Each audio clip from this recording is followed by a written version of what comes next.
58 bodies, 0 fatalities. One woman they underestimated. Korean Mafia boss hired a black woman for protection. She faced 50-plus killers in one night. The lieutenant smirked when she entered the glass-walled conference room high above New York. Rain hammered the windows like bullets waiting their turn. A black woman wearing scuffed combat boots and a leather jacket that had seen better wars. Standing before the Obsidian King himself, Baek Tae-gwan. Lieutenant Baek didn't even try to hide his contempt. He leaned back in his chair, arms crossed over his chest, and let out a sound somewhere between a laugh and a scoff. Another guard muttered something in Korean about desperation, making fools of kings. She caught every syllable, understood every insult. Her dark eyes swept the room with the kind of calm that comes from surviving things these men only pretended to understand. She wore her natural hair in tight coils, her brown skin marked with a thin scar along her jawline that spoke of violence survived, not inflicted recklessly. When the hiring manager slammed his palm on the glass table and demanded her credentials, demanded proof she was worth the oxygen she breathed in their presence, Kamina Cross reached into her jacket with movements so controlled they bordered on threatening. She pulled out a single object. A charred mission coin from Djibouti. The kind they don't give out anymore. The kind that doesn't officially exist. She slid it across the glass surface. The scrape of metal against glass was the only sound in the room. "My resume is the silence of the men who tried to find me," she said, her voice low and steady, the kind of quiet that makes you lean in to hear your own death sentence. "You didn't hire me to be your friend. You hired me because the moon is full, and your head of security is already dead." The room went cold. 24 hours later, 58 professional killers would lie broken across the grounds of Tae-gwan's Virginia estate, mercenaries from 6 countries, assassins trained by governments that deny their existence, special operatives who had never failed a contract, all of them sent to claim the $25 million bounty on the Obsidian King's head. By sunrise, every single one would be defeated by the woman they had laughed at during her interview. Not killed, defeated, broken, harvested like evidence for the reckoning to come. If you believe extraordinary strength can bloom from the soil of suffering, that redemption is not given but earned in blood and restraint, hit subscribe right now. Only people who judge warriors by the softness of their appearance would scroll past this story.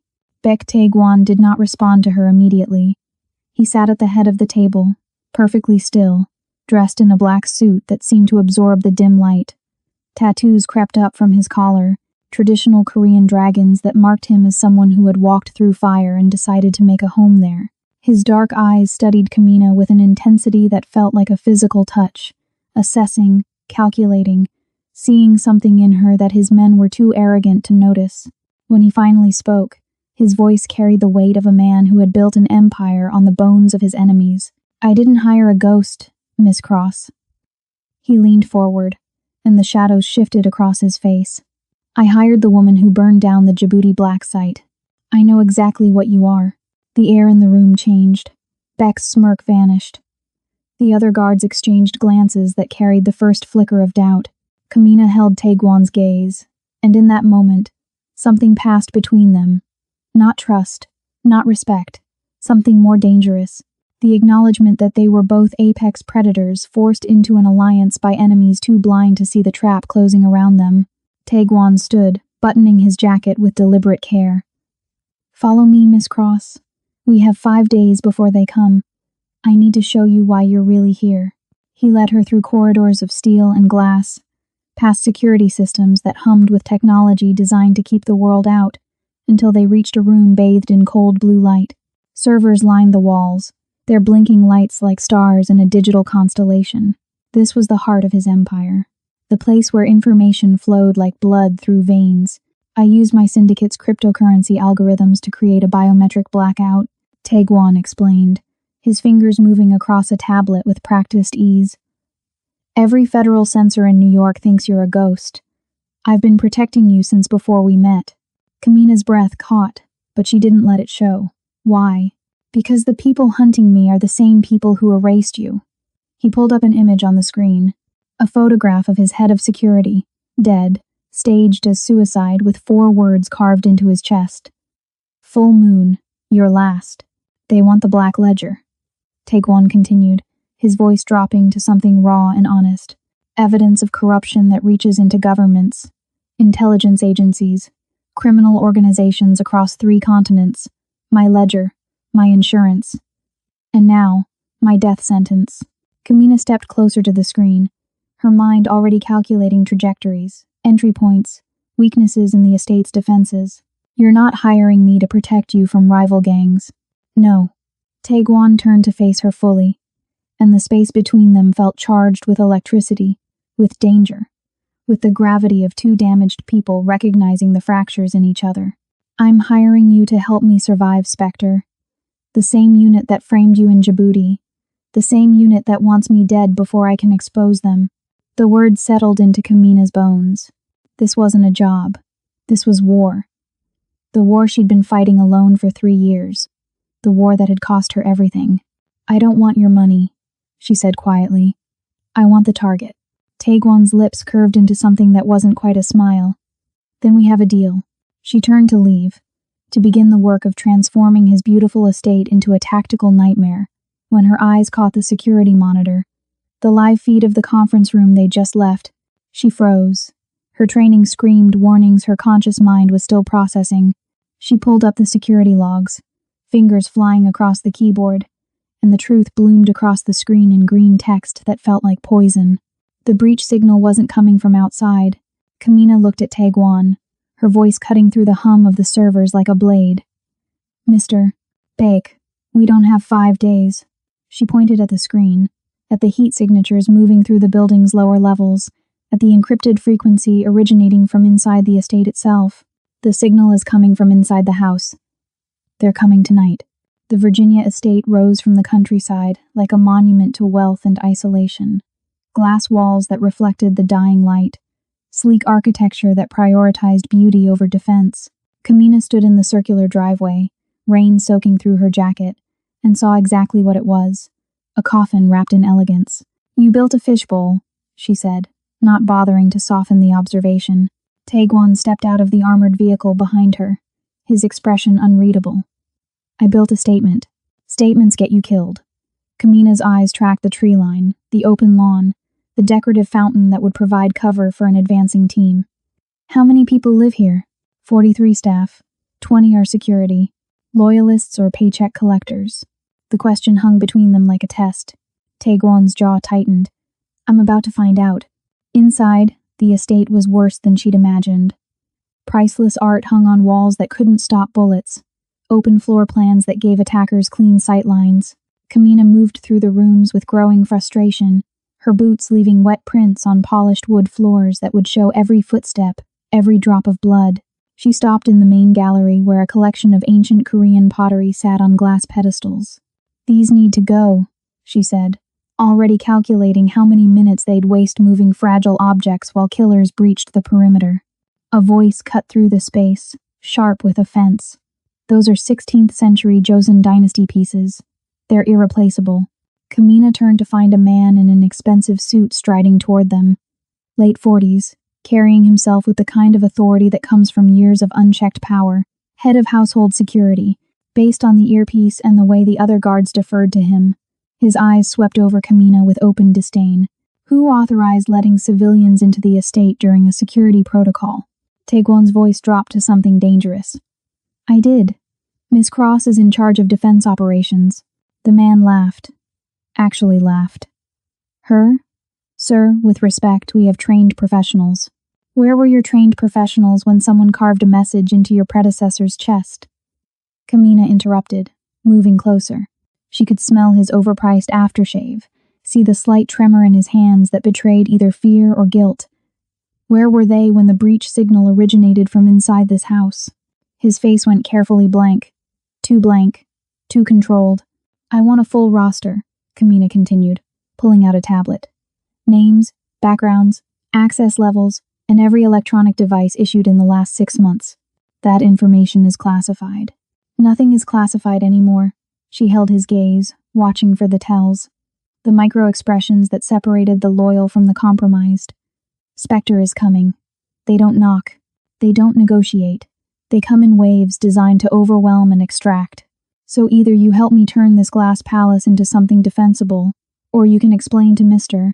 Bake, why you're more concerned about pottery than his life. The security chief looked to Taekwon, seeking some kind of override, some restoration of the hierarchy he understood. Instead, Taekwon stepped beside Kamina, a united front that shifted the entire dynamic in the room.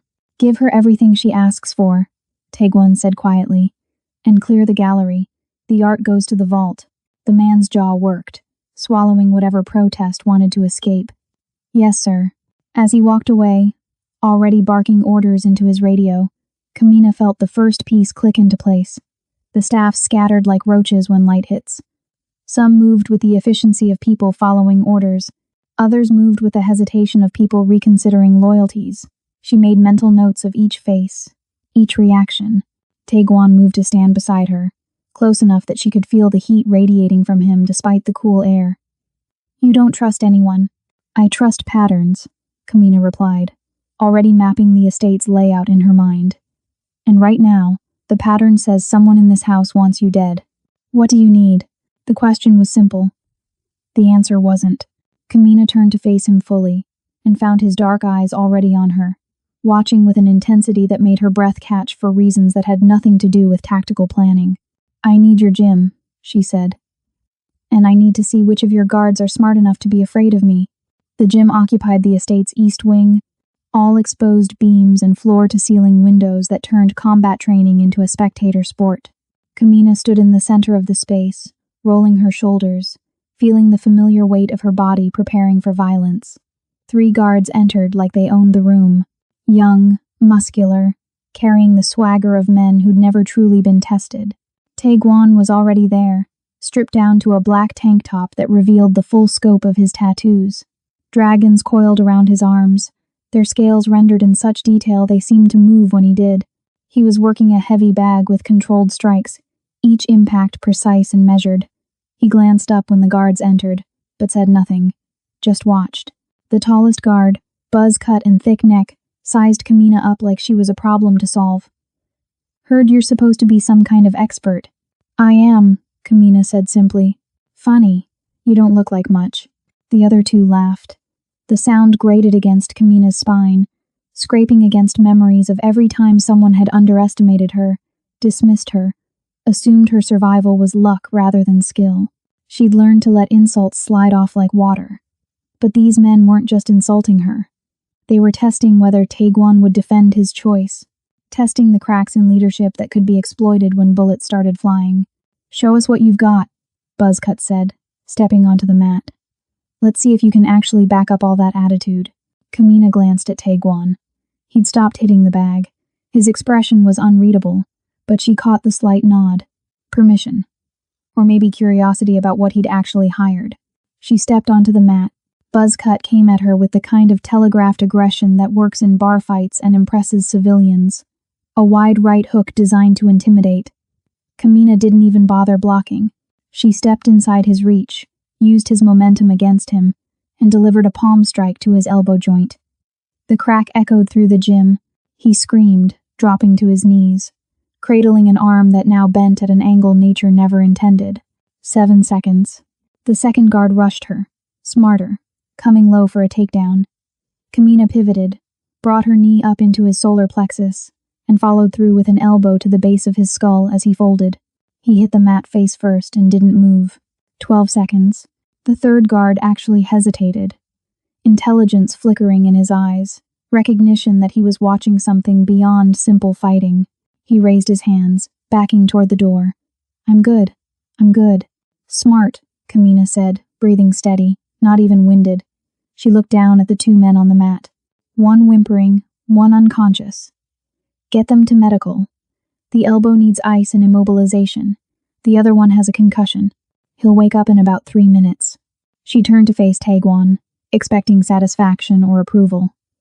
Instead, she found something else in his expression. Something heated and dangerous. He was looking at her the way predators recognize their own kind. Not aroused by her appearance, but by her capability. By the clean efficiency of violence delivered without hesitation or regret. You didn't kill them, he observed, moving closer. Dead men can't answer questions. Kamina wiped sweat from her brow with the back of her hand. Pain is a language. When Spectre comes, I need survivors fluent enough to tell us who paid them, who sent them, and who else is coming. Taegwon stopped a foot away, near enough that she could see the small scar above his left eyebrow, the slight asymmetry in his features that kept his face from being too perfect. You think like a torturer. I think like someone who's been tortured, she corrected. There's a difference. Something shifted in his eyes. Understanding, maybe, or recognition of the scars they both carried beneath their skin. He reached out slowly, giving her time to pull away, and touched the thin line along her jaw. His fingers were warm, calloused from years of violence dressed up as business. How many? He asked quietly. How many what? How many times have you had to choose between mercy and answers? Kamina's throat tightened. Nobody had ever asked her that. Nobody had ever cared about the cost of the choices she'd made in rooms that didn't officially exist. Every single time I pulled the trigger, the moment stretched between them, fragile and sharp. Then Kamina's tablet vibrated against her hip. She stepped back, breaking the spell, and pulled it out. The security scan she'd been running had finished processing. Her blood went cold. What is it? Taegwon asked, reading her expression. Kamina pulled up the encrypted frequency analysis. The signal she'd detected earlier. It was stronger now, more focused, and the origin point made her stomach drop. The signal is coming from the guest wing, your sister's room. Kamina moved through the hallway with her weapon drawn, Taegwon 3 steps behind her. The guest wing was quiet. Too quiet. The kind of silence that comes before someone stops breathing permanently. She'd cleared enough hostile rooms to know the difference between empty and occupied by someone holding their breath. Songmi's door was closed but not locked. Amateur mistake, or deliberate invitation. Kamina's instincts screamed trap, but the encrypted military frequency was pulsing from inside that room like a heartbeat, and they were out of time for subtlety. She kicked the door open. A woman sat cross-legged on the bed, holding a silenced pistol aimed directly at Kamina's chest. Not Taegwon's. Hers. The sister was nothing like Kamina expected. Mid-20s, wearing yoga pants and an oversized sweater, her hair pulled back in a neat ponytail. She looked like she belonged in a college library, not holding a government-issue Glock with the kind of casual competence that comes from extensive training. Lower your weapon, Songmi said calmly. No fear in her voice, no hesitation. You first, Kamina replied, her own gun steady. Kamina, Taegwon's voice carried a warning. Mia, what are you doing? Songmi's eyes never left Kamina's face.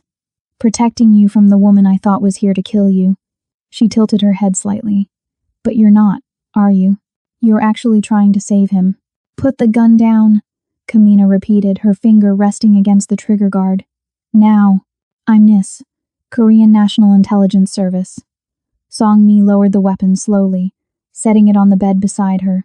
I've been embedded here for 8 months, investigating the security breach.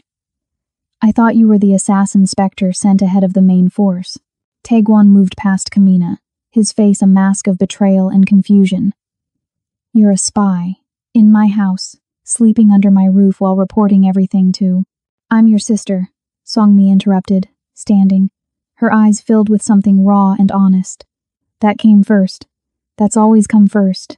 I joined NIS to protect you, not destroy you. Do you really think I'd let them use me against my own blood? Kamina kept her weapon raised, studying the dynamics. The way Songmi's voice softened when she looked at her brother. The way Taegwon's anger warred with something that looked like hope. This wasn't the cold calculation of a double agent. This was family. Messy and complicated and dangerous in ways that had nothing to do with bullets. The encryption device, Kamina said, nodding toward the tablet on Songmi's nightstand. What were you transmitting? Songmi picked up the device, handed it to Kamina without hesitation. Read it yourself. I've been tracking Lieutenant Beck for 3 months. He's your mole. He's been selling estate layouts, security protocols, and staff schedules to Spectre since before your last head of security was killed. Kamina scrolled through the files. Communications, logs, financial transactions, surveillance photos. Beck meeting with known Spectre operatives in parking garages and hotel lobbies. The evidence was thorough, methodical, exactly the kind of case building that intelligence agencies excel at. Why didn't you tell me? Taegwon's voice cracked slightly. Mia, Why didn't you just tell me? Because until 3 days ago, I thought Beck was working alone. Songmi moved to the window, her silhouette framed against the darkening sky. Then your security chief died, and I realized Beck was just one piece. Someone higher up is coordinating this. Someone with access to your personal schedule, your movements, your vulnerabilities. Kamina's mind was already racing through possibilities, sorting data points into patterns. You didn't stop the murder. I couldn't. Songmi turned back, and guilt carved lines into her young face. I was tailing Beck that night. By the time I realized what was happening, it was too late. I found the body, saw the message, and knew we were out of time. The three of them stood in the room, tension crackling like static electricity. Two women with guns and secrets. One man caught between blood loyalty and survival instinct. Then Songmi's face went pale. She pressed her hand to her earpiece, listening to something that drained the color from her cheeks. What? Taegwon demanded. Songmi's hand trembled as she lowered it. I've been monitoring Beck's communications. He just sent an encrypted text to someone named Colonel Vance. 3 words. The gates are open. The lights died. Every single bulb in the estate went dark simultaneously, plunging them into blackness so complete Kamina couldn't see her own hand. Emergency systems should have kicked in. Backup generators should have roared to life. Instead, there was only silence, and the sound of her own heartbeat thundering in her ears. Someone had cut the power. From the inside, red emergency lights flickered to life, bathing the hallway in the color of arterial spray. Kamina's training took over, her body moving on instinct before her conscious mind caught up. She grabbed Taegwon's wrist, pulling him against the wall where shadows offered minimal cover. Songmi was already moving, her weapon drawn, covering the opposite angle. Beck's in the wine cellar, Songmi whispered, her voice barely audible over the distant hum of failing systems. That's where the main electrical hub is. He must have. Glass shattered somewhere below them. Multiple windows, coordinated breaches, then voices, harsh and professional, calling out room clearances in English, not Korean, not the language of rival syndicates. These were military contractors, Spectre operators trained in the same black sites that had forged Kamina into a weapon. They're already inside, Kamina said, her mind calculating trajectories, response times, the shrinking window of survival. We have maybe 2 minutes before they reach this floor. Taegwon's jaw clenched. In the red emergency lighting, his tattoos looked like they were bleeding. The wine cellar has one entrance. If Beck's down there, then we trap him before he can sabotage anything else. Kamina was already moving toward the service stairs. The root staff used to move invisibly through the estate. Songmi fell in behind her, and Taegwon followed, his hand reaching under his jacket to pull out a pistol that looked like it had seen use before. They descended in silence, each step measured, each breath controlled. Kamina could hear boots on the floor above. Systematic room clearing, getting closer. Professional, patient. These weren't thugs hired for quick money. These were operators who understood that speed meant sloppiness, and sloppiness meant body bags with your name on them. The wine cellar door stood open. Emergency lighting cast long shadows between racks of bottles that probably cost more than most people's cars. Kamina entered low, weapon sweeping corners, clearing angles. She found Beck near the electrical panel, his hands still on the circuit breakers, sweat running down his face despite the cool temperature. He spun when he heard them, reaching for a weapon at his hip. Taegwon was faster. He closed the distance in 3 strides and disarmed Beck with brutal efficiency, sending the gun skittering across the stone floor. Then he stopped, looked at Kamina, and in that pause, in that moment of restraint, something fundamental shifted between them. He was giving her the choice, the power, the decision that would define what kind of partnership this was. Taegwon grabbed Beck by the collar and shoved him toward Kamina. Make him talk, then break him. Beck struggled, his face twisted with fear and defiance. You think you can stop this? Spectre's already in the house. 20 operators, armed with everything they need to level this place. You're already dead. Kamina holstered her weapon and pulled out a small tactical blade, not to threaten, to show she understood anatomy. She pressed her thumb against the soft tissue behind Beck's ear, the bundle of nerves that transmitted pain signals directly to the brain. Pressure point work. Clean. Effective. The kind of interrogation that left no visible marks but made strong men weep. Beck gasped, his knees buckling. Stop. Stop. I'll tell you everything. Colonel Vance, Kamina said, applying more pressure. Why does he want the Black Ledger? His name's on page 1. The words tumbled out between gasps of pain. War crimes. Djibouti. He ordered the hospital strike that killed civilians. The ledger has proof. Communications logs. Drone footage. Everything. He's not here for the bounty. He's here to erase the evidence and everyone who's seen it. Kamina's hand stilled. Djibouti. The mission that had destroyed her life. The order she'd refused. The hospital full of children and doctors that someone else had leveled anyway. And now she knew who had given that order. The rage that filled her was cold and focused, the kind that doesn't explode but calculates. How many? She asked quietly. How many what? How many people has he killed to hide this? Beck's laugh was bitter, broken. You think I kept count? Dozens, maybe hundreds. Anyone who got close to the truth. And now he's coming for... An explosion rocked the estate. Not close, but loud enough to rattle bottles and send dust cascading from the ceiling. Kamina released Beck, letting him collapse to the floor. She looked at Taegwon, saw the question in his eyes. Songmi was already at the doorway, peeking out. She turned back, her face grim. They just breached the main security hub. We've lost all camera feeds. We're blind. Beck laughed through bloody teeth. I disabled the acoustic sensors too. Look out the window.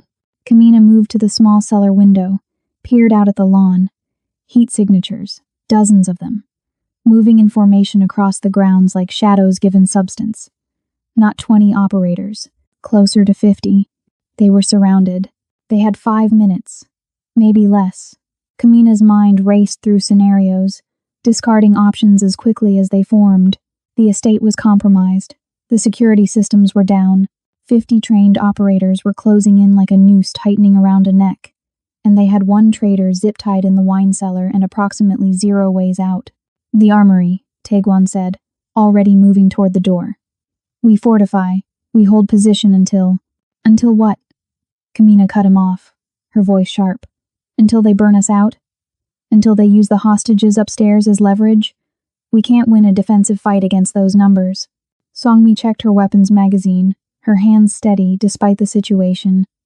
Then what do you suggest? Kamina pulled up the estate's blueprint on her tablet, the one she'd memorized during the drive from New York.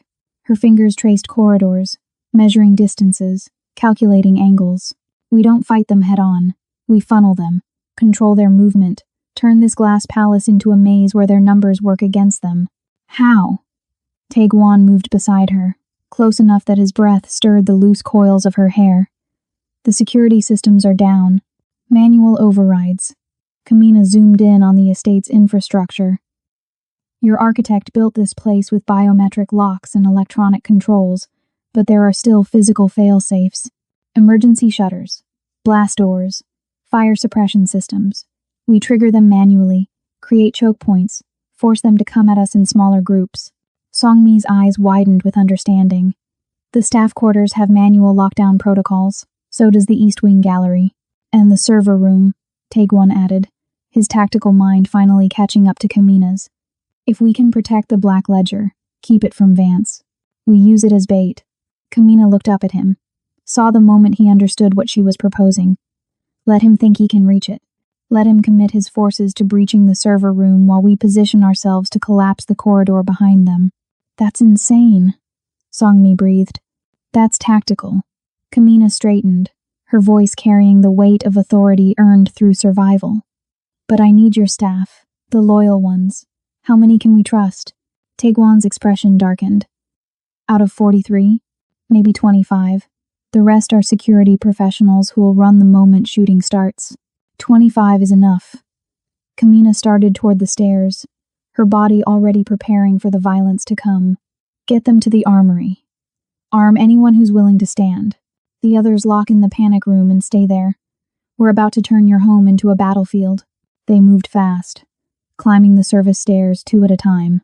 The sounds of systematic breaching had stopped, replaced by something worse. Silence.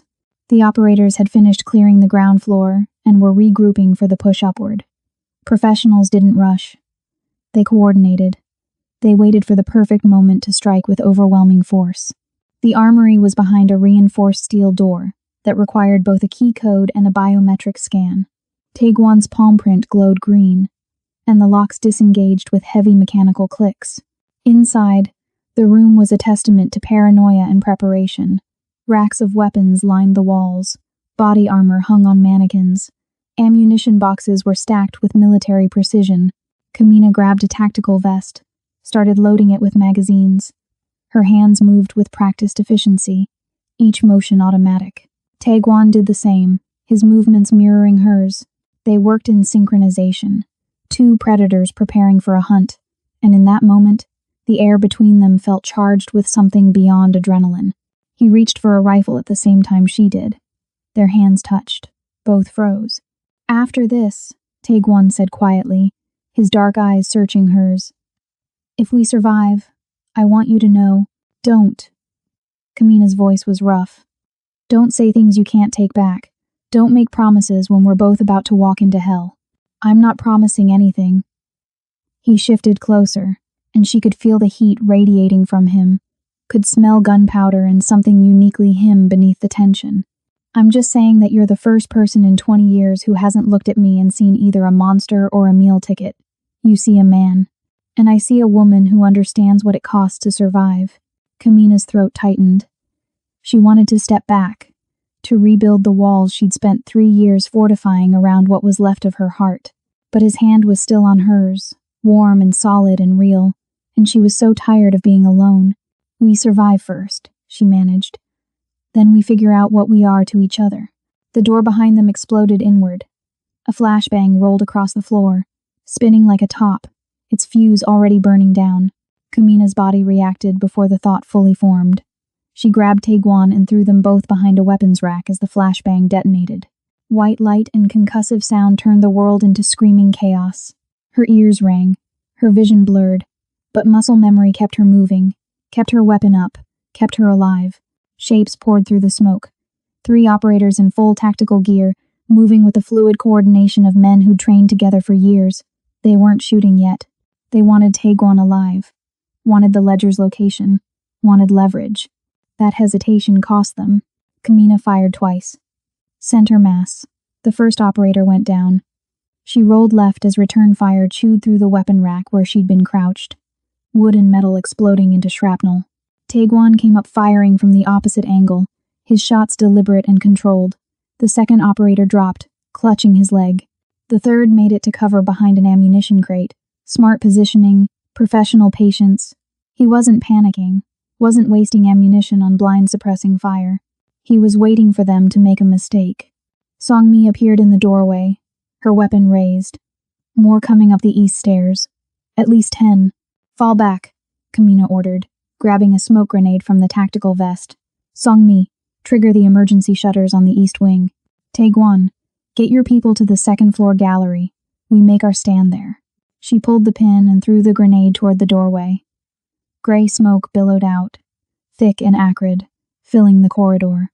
They moved through it like ghosts, Kamina leading, her weapon sweeping corners, her ears still ringing but functional enough to catch the sound of boots on tile, orders being shouted in clipped English. The gallery stretched before them, all exposed beams and open space. Staff were already there, 23 men and women clutching weapons with various degrees of competence. Some looked ready to fight, others looked ready to die. Kamina scanned their faces, cataloging who would hold position and who would break when the shooting started. "Listen carefully," she said, her voice cutting through their fear. "They want Mr. Bake alive. That means they'll try to avoid killing indiscriminately. Use that.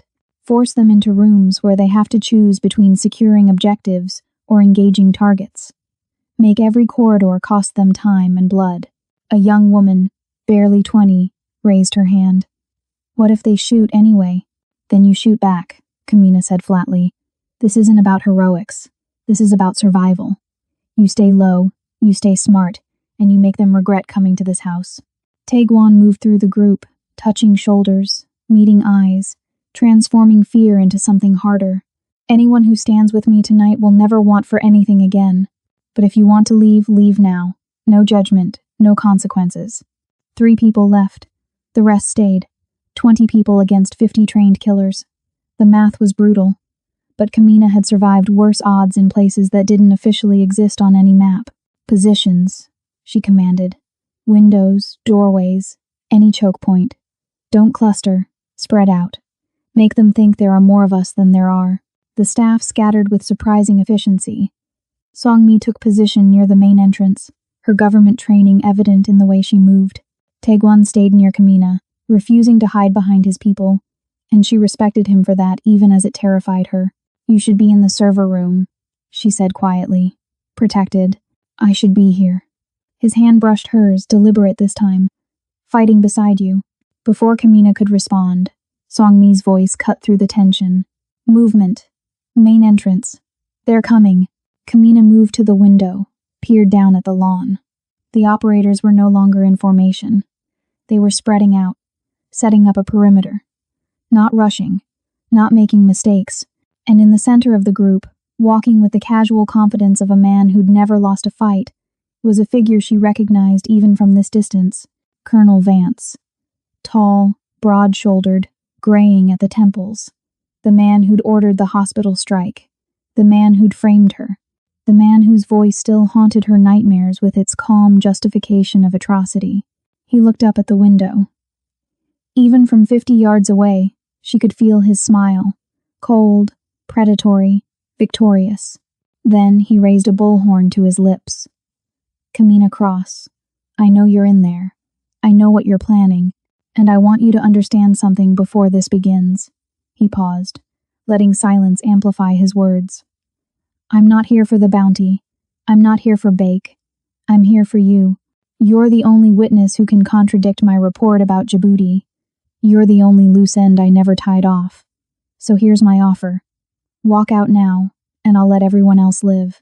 Stay inside, and I kill every single person in that building until I find you buried beneath their bodies.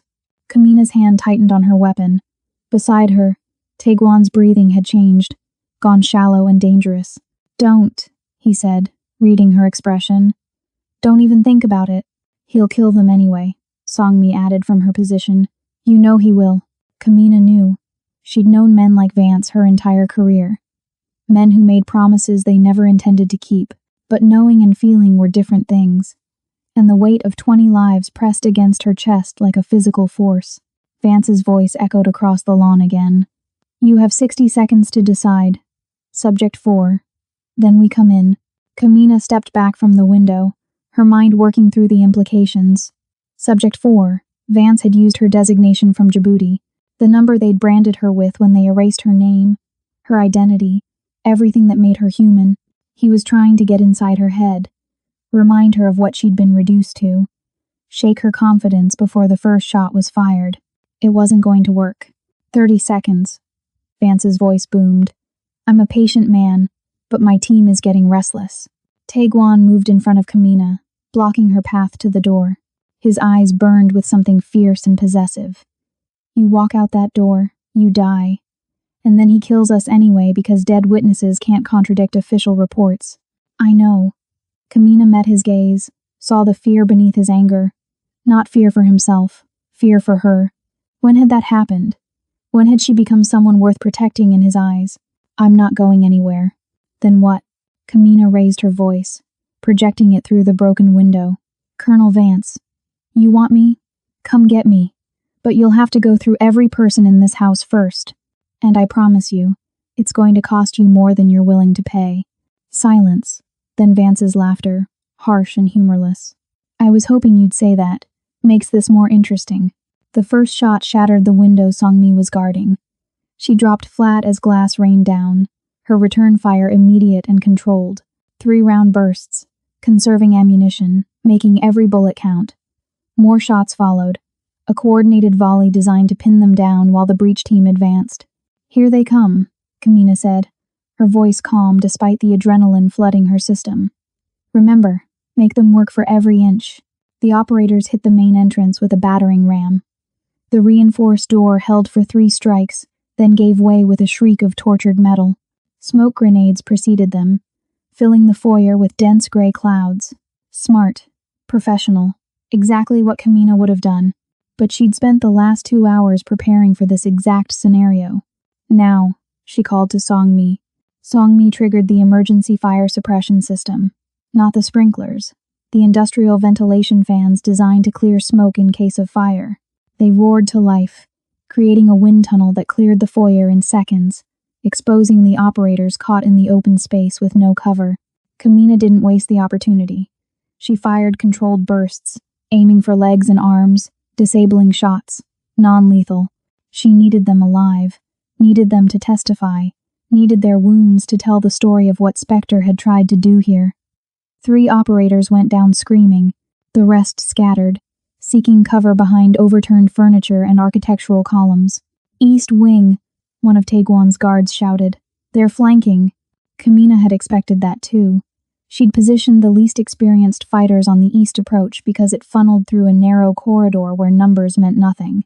She'd also rigged that corridor with something special, a gift from her Djibouti days. She triggered the remote detonator. The corridor didn't explode.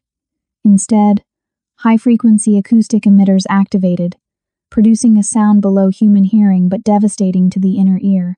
The operators stumbled, their equilibrium destroyed, their sense of direction reduced to vertigo and nausea. They couldn't aim, could barely stand. The staff members wearing the ear protection Kamina had distributed moved in with tranquilizer darts and zip ties. 7 more down, non-lethal, harvested. Taekwon fought beside her now, his movements economical and brutal. He wasn't trying to kill either. He'd understood her strategy, adapted to it, made it his own. They moved in sync, covering each other's angles, communicating through glances and gestures that felt older than the few hours they'd known each other. An operator came through the northern window, rappelling down on a tactical line. Kamina shot the line. He fell 10 feet, landed badly, and didn't get up. Another came through the same window. She was ready, caught him mid-descent with a tranquilizer dart to the neck. He went limp on the rope, swaying like a grotesque pendulum. "They're adapting," Songmi warned, reloading behind cover. "They're not committing to full breaches anymore. They're testing us, looking for weak points." Kamina knew, could feel the shift in tactics. Vance was watching, learning, adjusting his strategy. He'd figured out they weren't using lethal force, was probably wondering why, probably calculating how to use that mercy against them. A laser dot appeared on Taekwon's chest. Kamina moved on instinct, throwing herself between him and the window. The shot came a heartbeat later. She felt the impact, felt the burn of metal punching through her shoulder, felt herself spinning backward. The floor rose up to meet her. Or maybe she was falling. Hard to tell when pain turned the world sideways. Taekwon's face appeared above her, his hands pressing against her shoulder, trying to stop the bleeding. His mouth was moving, saying words she couldn't hear over the ringing in her ears. She wanted to tell him she was fine, that she'd survived worse, that the bullet had missed anything vital, but the darkness was pulling her down, and fighting it suddenly seemed too hard. Pain dragged Kamina back to consciousness. Sharp, focused, radiating from her shoulder like fire spreading through dry wood. She gasped, her eyes snapping open to find herself propped against a wall in what looked like Taekwon's private office. Songmi was pressing gauze against the wound, her hands slick with blood. "Stay still," Songmi commanded. "The bullet went through. Clean exit. You're lucky." "Lucky?" Kamina almost laughed. She'd been shot protecting a man she barely knew, in a house surrounded by killers, fighting a ghost from her past who wanted her dead. Lucky wasn't the word that came to mind. Taekwon knelt beside her, his face pale beneath his tattoos.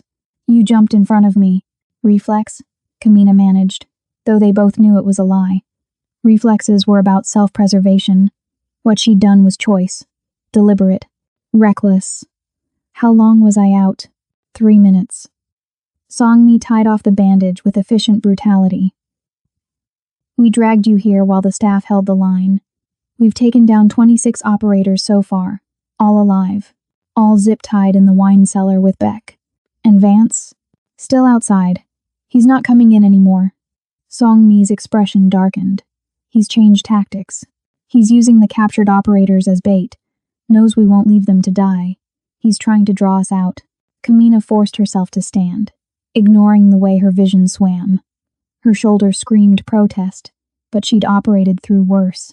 Djibouti had taught her that the body could endure almost anything if the mind refused to quit. How many operators does he have left? Maybe 15. Taeguan handed her a fresh weapon, his fingers lingering on hers for a moment longer than necessary. But they're the best. The ones who survived your traps, who adapted to your tactics. Vance kept his elite team in reserve. Smart. Kamina would have done the same. Let the expendable contractors test the defenses, map the kill zones, identify the patterns, then send in the specialists who could exploit the intelligence purchased with other people's blood. She moved to the window, careful to stay in shadows. The lawn was a battlefield now. Bodies in tactical gear lay scattered across the grass, some moving weakly, others perfectly still. Not dead, just unconscious from the tranquilizers. But from a distance, in the pre-dawn darkness, they looked like corpses, a graveyard of Vance's ambition, and there, standing in the center of it all, was the colonel himself.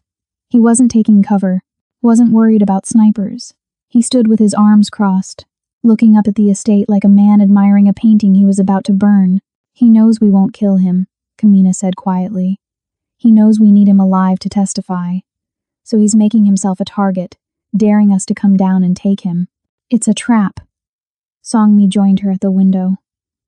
The moment we step outside, his team closes in from the tree line. We'd be exposed, outnumbered, cut off from our defensive positions. He's counting on our mercy, Taeguan added, his voice tight with frustration. Banking on the fact that we need survivors to expose Spectre's corruption. He's turned our strategy into our weakness. Kamina's mind raced through options, discarding them as quickly as they formed.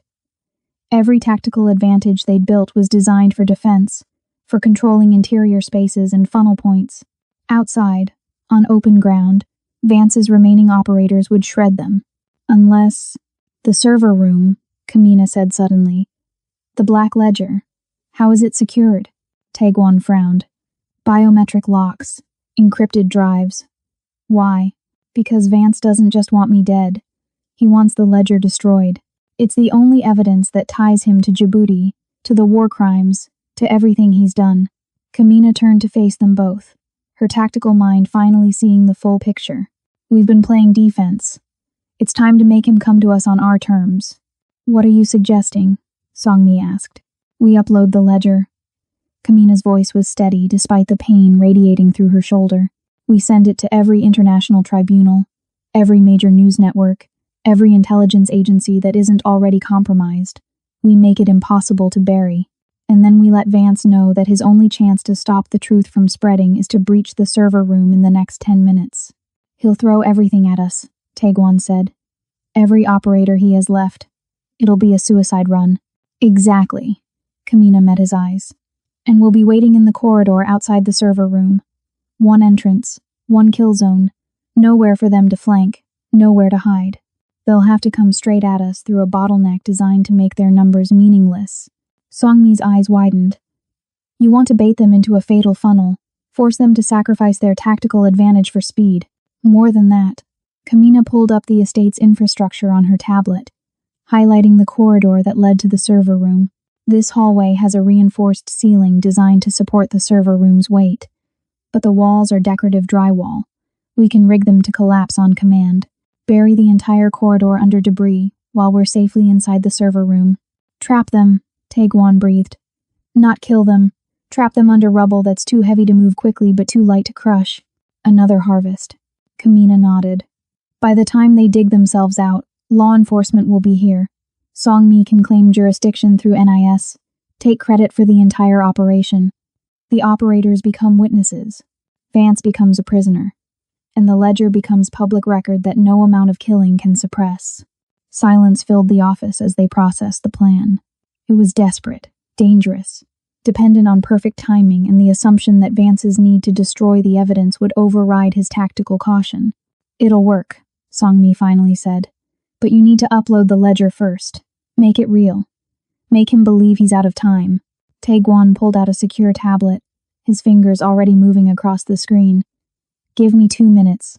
While he worked, Kamina loaded a fresh magazine, her movements automatic despite the tremor in her hands.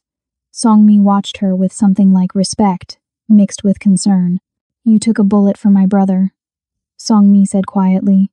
"I took a bullet for the mission," Kamina corrected, though the lie felt transparent even to her own ears.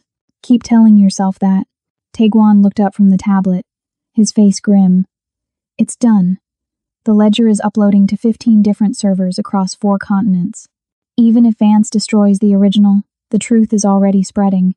As if he'd heard them, Vance's voice boomed across the lawn through the bullhorn. "I know what you just did, Cross." I felt the satellite burst. "You've made a mistake. A fatal one." Kamina moved to the window, let him see her silhouette.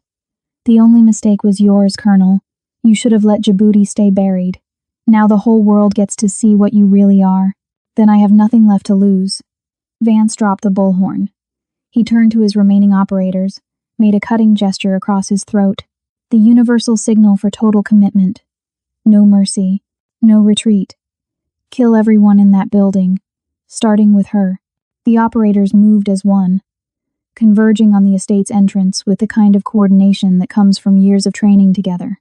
15 of Spectre's best, coming straight at them with nothing held back.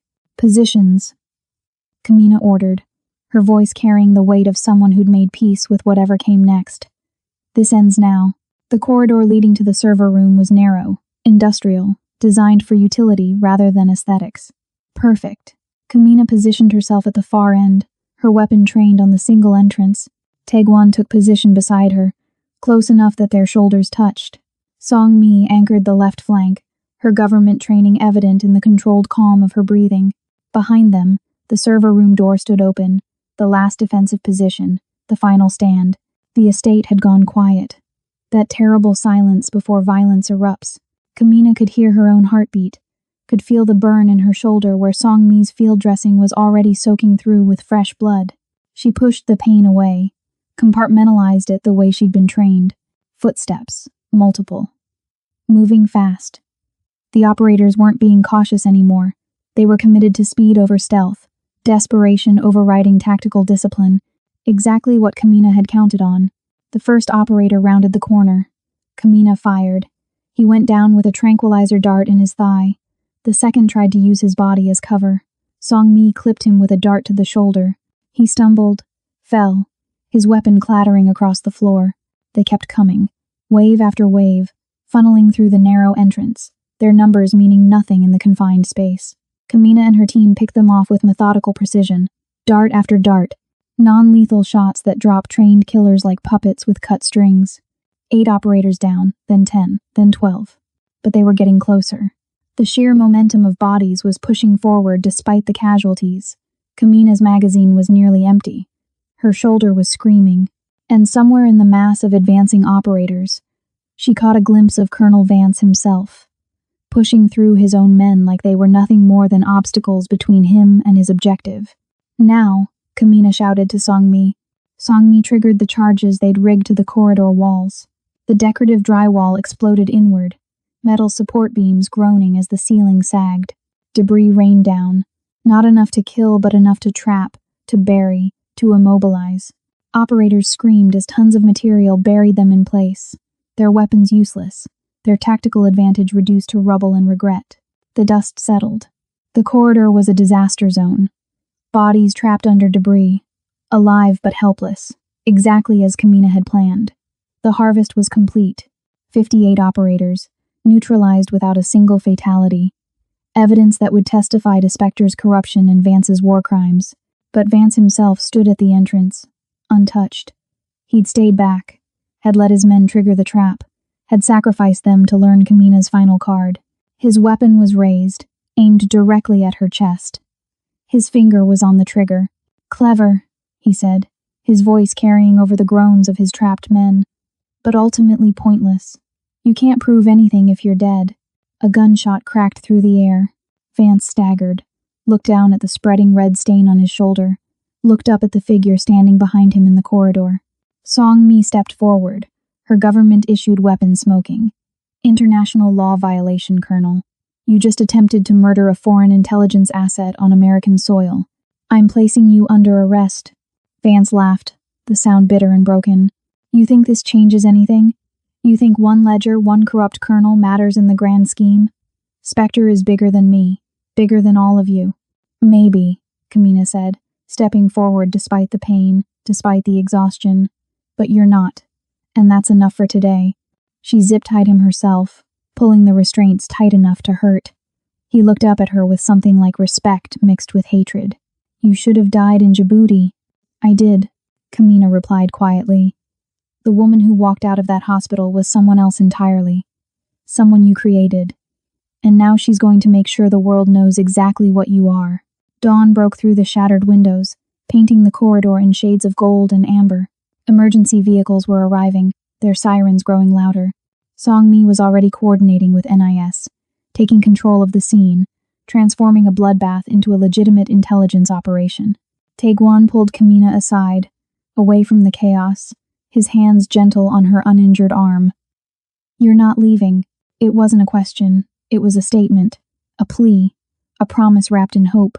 Kamina looked at him, at this man who'd hired a ghost and found a woman instead, who'd fought beside her not because he owned her but because he chose to stand with her. I've been running for 3 years. Maybe it's time to stay still. Stay with me, Taeguan said, his voice rough with emotion. Not as my bodyguard, not as my employee. Stay as my partner. Help me transform the Iron Dragon into something legitimate, something that fights the shadows instead of living in them. Kamina thought about the woman she'd been before Djibouti, the soldier who'd believed in orders and duty and the righteousness of her cause. She thought about the ghost she'd become after, hollow and haunted and alone, and she thought about who she might become now, standing in the ruins of a battle she'd won not through killing but through mercy. I'll stay, she said finally, but not to save you, to save us both. They stood on the estate's rooftop as the sun rose fully, washing Virginia in light that felt like absolution. Below them, 58 captured operators were being loaded into transport vehicles. Evidence of a war that had been fought in shadows finally dragged into the light. Taeguan's hand found hers, and she didn't pull away. It's always been a war, Kamina said, her voice carrying over the morning breeze. We just stopped pretending we weren't soldiers. But unlike soldiers, they got to choose what they fought for now. And sometimes, that choice made all the difference. Mercy is not weakness. It is the hardest form of strength, the courage to hold power over another's life, and choose to preserve it, instead of destroy it. If this story moved you, if Kamina and Taeguan's journey reminded you that redemption is possible even in the darkest moments, subscribe for more tales of fierce women and the dangerous men who learn to stand beside them rather than above them. Stories where love is earned through loyalty, not demanded through possession, where strength comes from survival and hope is built from the rubble of broken pasts. Hit that subscribe button. The next story is already waiting.